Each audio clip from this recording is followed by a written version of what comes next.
लोग क्या कहेंगे मेंटेलिटी को कितनी डेंजरस है ग्रोथ के लिए। इसके चक्कर में कितने ही ऐसे लाखों करोड़ों लोग होंगे, गोरा गोले को काला बोल देंगे लोग आज ये कहेंगे कल वो कहेंगे। एक छोटी ही सही बट एक सोर्स ऑफ इनकम तो निकले। घर में ईएमआई और पेरेंट्स डिपेंडेंट हो, उस जिस चीज से रिलेटेड आप रिस्क ले रहे हो ना, तो एटलीस्ट आपके पास 60-70%।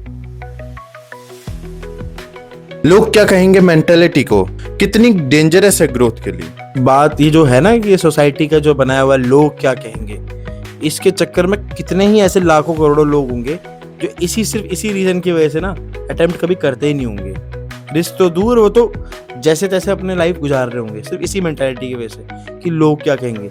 जबकि लोगों का काम सिर्फ कहना है, वो बोल के चले जाएंगे। वो आपकी लाइफ में कुछ नहीं, ना आपकी लाइफ में वो कुछ इनपुट कर रहे ना आउटपुट कर रहे। वो आपकी मेंटालिटी के ऊपर है, माइंडसेट के ऊपर है।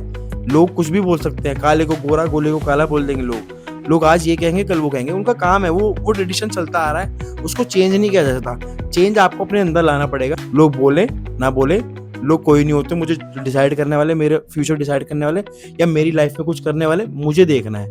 तो ये बहुत खतरनाक है मेंटालिटी, वो चलती भी आ रही है। सडनली वो वाइप आउट तो हो नहीं जाएगी। आपको अपने अंदर ही चेंज लाना पड़ेगा बेसिकली कि लोग क्या कहेंगे वाला हटा दो। लोग तो बोलते रहेंगे, इसको इससे रिप्लेस कर देना चाहिए। लोग क्या कहेंगे से अच्छा है लोग तो कहते रहेंगे, मैं अपना काम करूंगा। सिंपल। क्या जॉब सिक्योरिटी एक इल्यूजन है? जॉब तो देखो आजकल सिक्योर है ही नहीं, तो कह सकते हो कि इल्यूजन ही है जॉब सिक्योरिटी तो। क्योंकि ना वर्स्ट से वर्स्ट के सिनेरियो में कोई भी बड़ी कंपनी होगी ना, वो हाथ खड़े कर देती है। तो कट ऑफ्स हो जाते हैं, ले ऑफ्स हो जाते हैं। सैलरी कट ऑफ की बात कर रहा हूँ मैं। सैलरी कट ऑफ हो जाती है या कम हो जाती है, ले ऑफ्स हो जाते हैं। तो जॉब सिक्योरिटी तो आज के टाइम में नहीं है। इसलिए तो कहते हैं कि मिडिल क्लास को ना अपने साइड हसल्स पे भी काम करना चाहिए। आप एक इनकम को सिक्योर करने के चक्कर में मत रहो पूरी तरह, साइड हसल्स पे भी काम करो। थोड़ा बहुत जो भी टाइम मिलता है अपने स्किल्स पे, सबसे इंपॉर्टेंट है स्किल्स पे काम करो। आज वो स्किल सीखोगे, 6 महीने साल भर बाद वो आपको एक साइड इनकम बना के देना शुरू कर देगी। पर आप एक्सप्लोर तो करो। एक्सप्लोर नहीं करोगे तो आप एक ही कहीं ना कहीं इनकम पे डिपेंडेंट रहोगे, एक ही जॉब पे, इस भरोसे कि भाई मेरी जॉब नहीं जा सकती, जो कि सबसे बड़ी गलतफहमी है आज एआई के दौर में। तो बिल्कुल नहीं। और एआई को ऐसा टूल आप बनाओ अपने जॉब के अगेंस्ट नहीं, एक साइड हसल क्रिएट करने के लिए, तो वो ज्यादा बेनिफिशियल है। एक जॉब सिक्योरिटी मुझे नहीं लगता आज के 21वीं सदी में बिल्कुल एक तरह से कह सकते हैं ना कि ये वैसी ही चीज है कि ब्लाइंड फोल्ड होकर आप रस्सी पे चल रहे हो, नहीं पता आप कब गिर जाओ। जब तक चल रहे हो नहीं पता, जिस दिन डिसबैलेंस हुआ तो फिर गिरे तो फिर उठ भी नहीं पाओगे।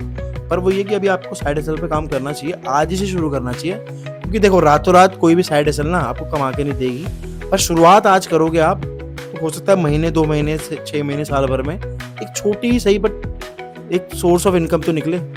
क्या मिडिल क्लास सर्वाइवर मोड में जीता है? मिडिल क्लास का सर्वाइवर मोड में जीना गलत नहीं है, क्योंकि उस पर फैमिली की रिस्पॉन्सिबिलिटी होती है। वो अगर एक अपना सेफ्टी इन्वायरमेंट तोड़ने का मतलब कॉम्प्रोमाइज होता है उसके लिए कहीं ना कहीं ये रिस्क हो जाती है फैमिली को। सीधी सी बात है, जो बेसिक सा बंदा है, अगर सिंपल सा मिडिल क्लास वाला, जिसके मंथ एंड होते होते उसके पास कुछ अगर है भी सेविंग्स, अगर वो उसको भी दाव पे लगा दे या सैलरी आते ही दूसरी चीज़ों पे रिस्क लेने लग जाए, तो फैमिली को कहीं ना कहीं कॉम्प्रोमाइज हो जाती है। और फैमिली का मतलब ये नहीं सिर्फ पेरेंट्स, अगर शादीशुदा है तो भाई उसके बच्चे भी होंगे, बेबी भी होंगे, और भी बहुत सारी चीज़ें होती हैं। तो मिडिल क्लास इसलिए सेफ्टी जोन में रहता है, जो कि बिल्कुल गलत नहीं है। पर मैं ये जरूर बोलना चाहूँगा कि कैलकुलेटेड रिस्क आपको लेना चाहिए। आज का टाइम वो नहीं रहा कि एक इनकम पे आप पूरा एक अपनी फैमिली को चला लो। कब तक चला लोगे? अगर आपके पास कोई बैकअप नहीं है तो आप सबसे बड़े खतरे में हो इस टाइम पे। बैकअप होना जरूरी है, चाहे वो स्किल का हो, चाहे वो फाइनेंशियल हो, ठीक है, चाहे आपका कोई साइड इनकम हो, साइड हसल हो, कुछ भी हो। फाइनेंशियल बैकअप, एक स्ट्रॉन्ग बैकअप होना बहुत जरूरी है। तभी बंदे को तसल्ली से कैलकुलेटेड रिस्क तभी ले सकता है अगर कोई बैकअप हो। घर में ईएमआई और पेरेंट्स डिपेंडेंट हो, क्या उसे रिस्क लेना चाहिए? देखो फर्स्ट प्रायोरिटी तो पेरेंट्स होती है, ठीक है। उसके लिए तो मैं यही बोलूँगा कि भाई पहले आपको ये सॉर्ट करना चाहिए कि आपकी ईएमआईज है कितनी। अगर ईएमआईज कुछ महीनों में ख़त्म होने वाली हैं, तो उसके बाद आप थोड़ा बहुत रिस्क ले सकते हो ईएमआई के अमाउंट को उससे स्वैप करके कहीं ना कहीं, ठीक है। पर अगर दोनों चीज़ें बिल्कुल एकदम टाइट चल रही हो कि भाई नहीं बिल्कुल बजट नहीं है, तो अभी मत लो रिस्क। थोड़े टाइम का वेट करो, थोड़ी ईएमआई ईज हो जाए, कम हो जाए, तो उसका जो पैसा ईएमआई का आपका बचेगा उसको आप एज अ रिस्क स्किल में इन्वेस्ट कर दो, या स्टॉक्स वगैरह, जो भी मतलब आपको प्रेफरेबल लगता है अपना करियर साइड हसल, उसमें फिर इन्वेस्ट करना चाहिए। पर हाँ, पेरेंट्स वगैरह के लिए तो मैं ये बोलूँगा भाई फर्स्ट प्रायोरिटी तो आपकी वही होनी चाहिए, क्योंकि इंसानियत सबसे बड़ी चीज़ है यार। पहले इंसानियत आती है, फिर ये सब चीज़ें बाद में आती हैं। क्या रिस्क लेने के लिए पहले स्किल डेवलप करना जरूरी है? ये बहुत इंपॉर्टेंट क्वेश्चन है। रिस्क लेने के लिए स्किल डेवलप करना जरूरी है, एक्सपीरियंस लेना जरूरी है। उस जिस चीज से रिलेटेड आप रिस्क ले रहे हो ना, उसकी इंफॉर्मेशन इनफ आपके पास होनी चाहिए, वरना ये वैसी बात है कि मैं ड्राइविंग करना शुरू कर दूं, ड्राइविंग का डी भी नहीं पता, ठीक है। तो एटलीस्ट आपके पास 60-70% उस चीज की नॉलेज होनी चाहिए मेरे हिसाब से, तब जाके आप कैलकुलेटेड रिस्क ले सकते हो। चाहे वो स्टॉक्स की बात कर लूं, चाहे वो किसी भी स्किल की बात कर लूं, तो इतनी सफिशिएंट नॉलेज आपके पास होनी चाहिए। उसके बाद ही आप पैसा लगाओ, उसके बाद ही आप टाइम लगाओ। उससे पहले आप सर्च करो, अब रिसर्च करो, नॉलेज लो जब तक, है ना। उसके बाद ही आप अपना उतना टाइम या उतना पैसा लगाओ ना, वैल्यूएबल टाइम, तब ज्यादा बेनिफिशियल रहता है। क्या रिस्क एक स्किल है जो सिखाई जा सकती है?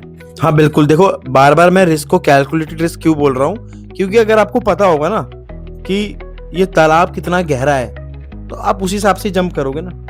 तो कैलकुलेटेड रिस्क का मतलब यही है, पता होना चाहिए तालाब कितना गहरा है, इसमें कौन कौन सी मछलियां है, पानी गंदा तो नहीं है, पानी गर्म तो नहीं है। तो अगर ये चीज बंदे को पता लग जाए तो ये पार्ट ऑफ स्किल ही होता है। रिस्क लेना भी एक स्किल का ही पार्ट है, एक स्किल ही है बेसिकली। क्योंकि जिसको रिस्क कैलकुलेट करनी आ गई ना, उसको कहीं ना कहीं वो स्किल आ गई, और जिसको रिस्क कैलकुलेट करनी आ गई, जो लाइफ में सक्सीड कर ही जाता है। अगर आज एक मिडिल क्लास का लड़का बिजनेस स्टार्ट करना चाहता है तो उसका पहला स्टेप क्या होना चाहिए? देखो, मिडिल क्लास बंदा अगर बिजनेस स्टार्ट करना चाहता है ना, पहले तो आपको अपने आप से सवाल ये पूछना चाहिए उस बंदे को कि रीजन क्या है आपके पीछे। वाई क्लियर होना बहुत जरूरी है। ये नहीं कि सब कर रहे हैं तो मैं करूं, या फिर सिर्फ पैसे कमाना है तो मैं करूं। आपका वाई स्ट्रांग होना चाहिए बेसिकली। पहला क्वेश्चन आपको खुद से ये पूछना चाहिए कि क्यों, रीजन क्या है उसके पीछे। आपको एक अच्छा फाइनेंशियल स्टेटस चाहिए, आपको लोगों की नजरों में आना, आपको फेम चाहिए, या आपको अपनी फैमिली से गरीबी मिटानी है, XYZ कोई भी रीजन हो सकता है। पहले तो वाई क्लियर करो। उसके बाद क्या है, देखो, जो भी टॉपिक आपको लुभाता है या जिसमें आपको इंटरेस्ट है, लुभाने से भी ज्यादा मैं अच्छा बोलूंगा कि जिसमें आपका इंटरेस्ट है, जिसमें आपको लगता है कि मैं इस पर पढ़ सकता हूँ, उससे रिलेटेड आप A to Z ना। आजकल यार AI का जमाना है, हम सब कुछ ऑन द टिप्स है ना, एक क्लिक पे सब कुछ मिल जाता है, एक क्लिक अवे है आप, मतलब समझ रहे हो, एक क्लिक से दूर हो बस आप अपने सक्सेस से। तो आप उस चीज पे रिसर्च करना स्टार्ट करो, 6 महीने साल भर दो उसको पूरा अच्छे से। किसी से XYZ कोई भी टॉपिक AI का ही लगा लूं मैं, तो AI कहाँ से किसने इन्वेंट किया, who is the godfather of AI क्या, कौन कौन सी एप्लीकेशंस में काम आ सकता है, मतलब रेवोल्यूशंस वगैरह कहाँ आ रहे हैं, मेरे एज अ बिजनेसमैन मेरे फील्ड में AI कैसे हेल्पफुल हो सकता है। तो इस पर पूरा अच्छे से आप 6 महीने साल भर तक अच्छे से रिसर्च करो, थोड़ा थोड़ा सीखते जाओ। बिजनेस में फिर पूरी तरह तब उतरो ना जब आपको एक डिसेंट नॉलेज तो हो उस चीज की। ये तो फिर वही वाली बात हो जाती है कि रिस्क ले लिया आपने बिना कैलकुलेट करे। क्या मिडिल क्लास अपनी पोटेंशियल को अंडर एस्टिमेट करता है? यार रीजन वही है ना, माइंडसेट सारा गेम, सोसाइटी प्रेशर, फैमिली, कहीं ना कहीं रिस्पॉन्सिबिलिटीज, तो इस वजह से अंडर एस्टिमेट हो जाता है। क्योंकि अब जिसके पास कोई ऑप्शन नहीं दिखता ना, जिसको एनलाइटमेंट नहीं मिलती, या जिसको वो रिसोर्सेज सर्च नहीं कर पाता, तो उसके लिए वो एक अपनी ही दुनिया में वो खुश है, वो ठीक है उसके हिसाब से। तो वो ये ना, जिसको स्कोप दिखता है, जो रिस्क लेने के लिए होता है, तो वो कर पाता है करने का। वरना मिडिल क्लास में भी कैपेबिलिटी तो ऐसा है नहीं कि मिडिल क्लास लोग कुछ नहीं कर सकते। जो रिच माइंडसेट वाला है भाई, है तो वो भी इंसान, और जो मिडिल क्लास वाला है वो भी इंसान है। सारा गेम माइंडसेट का ही है।